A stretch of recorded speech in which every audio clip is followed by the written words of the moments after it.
हम जो भी क्राइम से संबंधित कहानियां आपसे साझा करते हैं उसका उद्देश्य सिर्फ समाज को जागरूक करने का होता है। हम ऐसे किसी भी अपराध का ना ही समर्थन करते हैं और ना ही बढ़ावा देते हैं। ये कहानी एक सच्ची घटना पर आधारित है। ये कहानी एक ऐसे मर्डर केस की है जिसको सुलझाने में लगे 62 साल। अमेरिका के वॉशिंगटन राज्य में एक शहर है स्पोकन, सेलकिर्क पर्वत और स्पोकन नदी के किनारे बसा यह शहर संस्कृति और कला की दृष्टि से अमेरिका के महत्वपूर्ण शहरों में से एक है। दुनिया भर में मनाए जाने वाले त्योहार फादर्स डे की शुरुआत भी इसी शहर से हुई है। यहाँ पर कई प्रकार के सुंदर और आकर्षक झरने हैं। आज की हमारी कहानी भी इसी स्पोकन शहर की है। आज हम आपको बताएंगे कि कैसे एक मानसिक रूप से पागल व्यक्ति ने दरिंदगी की सारी हदें पार कर दी। बात 1949 की है। इलेने और कार्ल रोजर के घर एक बेटी का जन्म होता है जिसका नाम कैंडी रोजर रखा जाता है। कैंडी के जन्म के बाद उसके माता पिता के बीच तलाक हो गया। उसका पालन पोषण उसकी माँ इलेने ने किया। इलेने जो कि एक स्कूल टीचर है, कैंडी का पूरा ध्यान रखती है। कैंडी जब कुछ बड़ी हो गई तो उसका दाखिला पास के ही एक विद्यालय होल्म एलिमेंट्री स्कूल में करा दिया गया। कैंडी बचपन से ही एक कैंप फायर गर्ल बनना चाहती थी। कैंप फायर गर्ल एक प्राइवेट ऑर्गेनाइजेशन है जो कि लड़कियों के लिए आउटडोर एक्टिविटी उपलब्ध कराता है। अमेरिका में आज भी यह ऑर्गेनाइजेशन काम करता है। आज उसका नाम बदलकर कैंप फायर कर दिया गया है। जब वह 9 साल की हुई तो कैंडी ने द ब्लू बर्ड नाम की संस्था ज्वाइन कर ली जो कि कैंप फायर गर्ल की ही एक छोटी शाखा थी।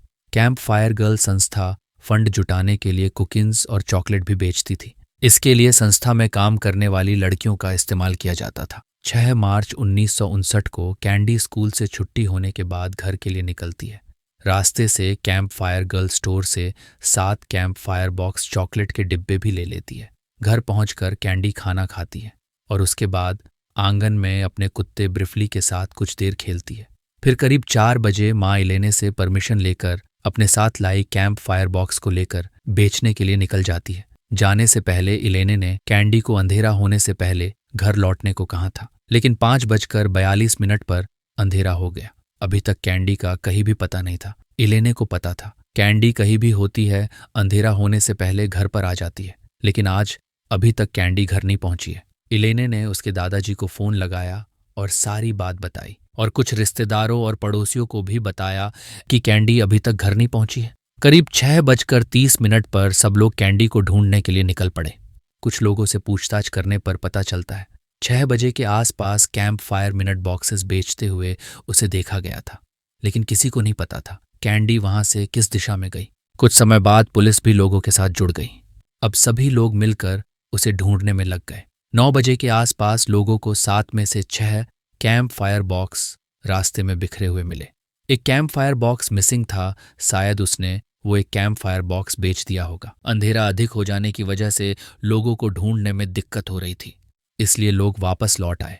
कैंडी की माँ इलेने रात भर सो नहीं पाई। उसने खाना भी नहीं खाया। पूरी रात रोती रही और भगवान से प्रार्थना करती रही कि हे भगवान, मेरी बच्ची जहाँ कहीं भी है बस सुरक्षित रहे।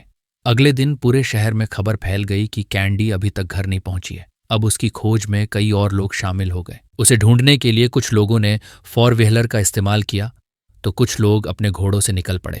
पहाड़ी इलाकों में ढूंढने के लिए सेना के हेलीकॉप्टर का भी प्रबंध किया गया। जब हेलीकॉप्टर स्पोकन नदी के पास उड़ान भर रहा था तो एक हाई टेंशन बिजली के चपेट में आने से हेलीकॉप्टर क्रैश हो गया, लेकिन उन्होंने हिम्मत नहीं हारी और तलाश जारी रखी। लेकिन इसका अभी तक कोई खास लाभ नहीं मिला। समय बीतता गया। कैंडी की माँ इलेने ने खाना पीना भी छोड़ दिया। उसे अब कुछ भी अच्छा नहीं लग रहा है। वे हमेशा उदास रहने लगी। 22 मार्च 1959 को कैंडी के गायब हुए करीब 16 दिन बाद उसके घर से करीब 7 मील दूर 2 शिकारी जंगल में शिकार करने गए थे। उन्हें रास्ते में जूते फेंके मिले। Just more than 2 weeks after Candy's disappearance, hunters found her shoes in a remote area some 7 miles from her home. The next day at उन्हें आश्चर्य हुआ कि इस जंगल में छोटी बच्ची के जूते कौन लाया। कुछ देर इंतजार के बाद उन्होंने जूते वापस अपने साथ लिए और कैंप की ओर चल दिए। कैंप पहुंचकर उन्होंने जूते के बारे में अपने साथियों को बताया। धीरे धीरे यह बात जंगल में आग की तरह फैल गई। इन जूतों को पुलिस ने मंगवाया और कैंडी के दादाजी से पहचान करने को कहा और उसके दादाजी ने तुरंत पहचान लिया कि ये जूते कैंडी के ही हैं, क्योंकि उनके इसी नंबर के जूते कैंडी पहनती थी।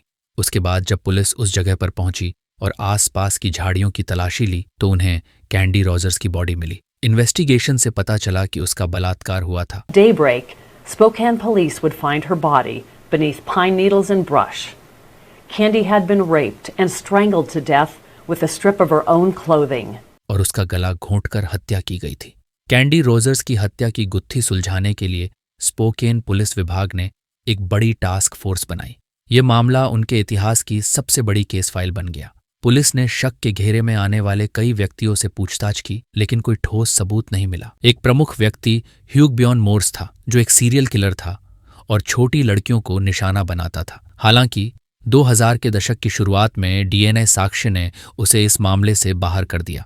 60 साल तक पुलिस और जासूसों ने प्रयास जारी रखे, लेकिन कोई समाधान नहीं मिल सका। 2001 में इस केस की मुख्य जासूस मिंडी कोनेली ने फोरेंसिक में प्रगति की संभावनाओं को देखा और कैंडी के कपड़ों से मिले सैंपल की जांच शुरू की। वैज्ञानिकों ने उसके अंडरवियर से वीर्य के नमूने की पहचान की और एक डीएनए प्रोफाइल तैयार की। पुलिस ने उस प्रोफाइल को संयुक्त डीएनए इंडेक्स सिस्टम में अपलोड किया, लेकिन कोई सफलता नहीं मिली। फिर 2018 में फोरेंसिक जेनेटिक वंशावली तकनीक के उभरने के बाद पुलिस ने इस तकनीक का उपयोग करने का फैसला किया। इस तकनीक के जरिए वे अपराध स्थल के डीएनए को वंशावली डेटाबेस के खिलाफ चला सकते थे और संभावित रिश्तेदारों का पता लगा सकते थे। 2021 में 62 साल बाद पुलिस ने घोषणा की कि उन्होंने जॉन रेग हॉफ को इस अपराध से जोड़ा है। हालांकि हॉफ ने 1970 में आत्महत्या कर ली थी, लेकिन उसकी बेटी ने डीएनए का नमूना दिया। ये नमूना कैंडी के कपड़ों पर पाए गए वीर्य से मेल खाता था। पुलिस ने हॉफ के बॉडी को बाहर निकालकर इस मिलान की पुष्टि की। So detectives went after that next level of certainty. They obtained a search warrant, exhumed Hoff's body, and tested his DNA. The results were astonishing. Hoff's DNA was 25 quintillion times more likely to match the DNA profile developed from Candy's clothing than DNA from any unrelated person chosen at random in the US population. इस प्रकार वर्षों बाद candy Rogers की हत्या का रहस्य सुलझ गया और उसे न्याय मिला। कैंडी रोजर्स की हत्या स्पोकेन समुदाय की यादों में एक गहरा निशान छोड़ गई। हालांकि न्याय मिलने में कई दशक लग गए, लेकिन फोरेंसिक विज्ञान और पुलिस की निरंतर कोशिशों से आखिरकार इस मामले का समाधान हुआ। Disbelief, but not that I didn't believe it, but it's just it takes a while for it to like sink in. And anger, sadness. By that point, I had already looked up, someone that a little girl murdered in 1959, so I knew who it was. It's just really sad to find out that someone that, not even that it's just your dad, but just someone in your family could do something like that. And he committed suicide. I had lived most of my life thinking he did it because he was very depressed or something, and now I think, no, he was evil. He was evil, and there was an escape in a way from it, but he got to die with people thinking he was an upstanding man, and he wasn't.